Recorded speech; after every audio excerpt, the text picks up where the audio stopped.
മലയാള ഭാഷയുടെ പിതാവ് ആരെന്നറിയാത്തവർ പോലും കണ്ണും പൂട്ടി സമ്മതിക്കും മാതാവ് രഞ്ജിനി ഹരിദാസാണെന്ന്.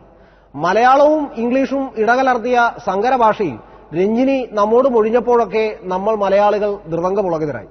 മർഡോണയ്ക്കൊപ്പം നൃത്തം വെച്ച മലയാളി മങ്കയാണ് രഞ്ജിനി. ടെലിവിഷനിൽ നിറഞ്ഞു നിൽക്കുന്ന ഈ അവതാരം ഇത്തവണയും വാർത്തകളിൽ നിറഞ്ഞു നിൽക്കുകയാണ്. നെടുമ്പാശ്ശേരി വിമാനത്താവളത്തിൽ നിരതെറ്റിച്ച് മുന്നിൽ കയറാൻ നോക്കിയ രഞ്ജിനിയെ പ്രവാസി മലയാളി ചോദ്യം ചെയ്തതാണ് ആ അമ്മയെ ചൊടിപ്പിച്ചതെന്ന് പത്രക്കാർ പറയുന്നു.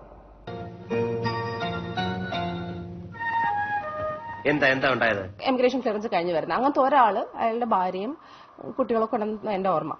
ആ സമയത്ത് അയാൾ പറഞ്ഞു, നീ ലൈൻ കട്ട് ചെയ്യുന്നത് ഞങ്ങളൊന്നും കണ്ടില്ല എന്ന് വിചാരിക്കേണ്ടെന്ന്. അപ്പൊ ഞാൻ പറഞ്ഞു, ഞാൻ ലൈൻ കട്ട് ചെയ്തിട്ടില്ല, എന്റെ കൂടെ ഒന്നും കട്ട് ചെയ്തിട്ടുണ്ടാവും, ഞാൻ കട്ട് ചെയ്തിട്ടില്ല, ഞാൻ സ്ഥലം മാറിയിട്ടില്ല. പിന്നെ എന്റെ അപ്പനെയും എന്റെ അമ്മേനെയും എന്റെ കുടുംബത്തിനെയും എന്റെ ജോലിനെയും പിന്നെ മലയാള ഭാഷയിൽ എനിക്കറിയാത്ത കുറച്ച് തെറികളും എന്നെ പറഞ്ഞു. അങ്കമാലിയിലെ അമ്മാവൻ ആരാന്ന് പറഞ്ഞു? പ്രധാനമന്ത്രി. അപ്പൊ ഈ കഴുത പറയാ എന്റെ അമ്മാവന്റെ വകയല്ല ഈ ഹോട്ടലിന്. അപ്പൊ ഞാൻ ചോദിച്ചു, നിന്റെ അമ്മാവന്റെ വകയാണോ ഈ ഹോട്ടലിന്? അപ്പൊ അവൻ എന്നെ എടിന്ന് വിളിച്ചു, ഞാൻ അവനെ പട്ടിന്ന് വിളിച്ചു. അപ്പൊ ഒരുത്തൻ എന്നെ അടിക്കാൻ വന്നപ്പോ ഞാൻ എന്റെ കൊടയെടുത്ത് അവന്റെ വയറ്റത്ത് ഒറ്റ കുത്തി. എന്റെ കൊടയെ പിടിച്ച് വലിച്ചപ്പോ അവിടെ ഇരിക്കുന്ന ഫോട്ടോ എടുത്ത് ഞാൻ തറയിൽ എറിഞ്ഞു പൊട്ടിച്ചു. പിന്നെ ഒരുത്തൻ എന്നെ പിടിക്കാൻ വന്നപ്പോ ഞാൻ ഫോൺ എടുത്ത് അവന്റെ തലയിൽ ഒറ്റ അടി വെച്ചു. എന്നിട്ട് ഒരുത്തൻ എന്റെ അടുത്ത് വന്ന് പറഞ്ഞു, അവന്റെയാണ് ഈ ഹോട്ടലിന്. അപ്പൊ ഞാൻ അവന്റെ അപ്പൂപ്പനെയും അമ്മുവിനെയും ഒക്കെ ചീത്ത പറഞ്ഞു.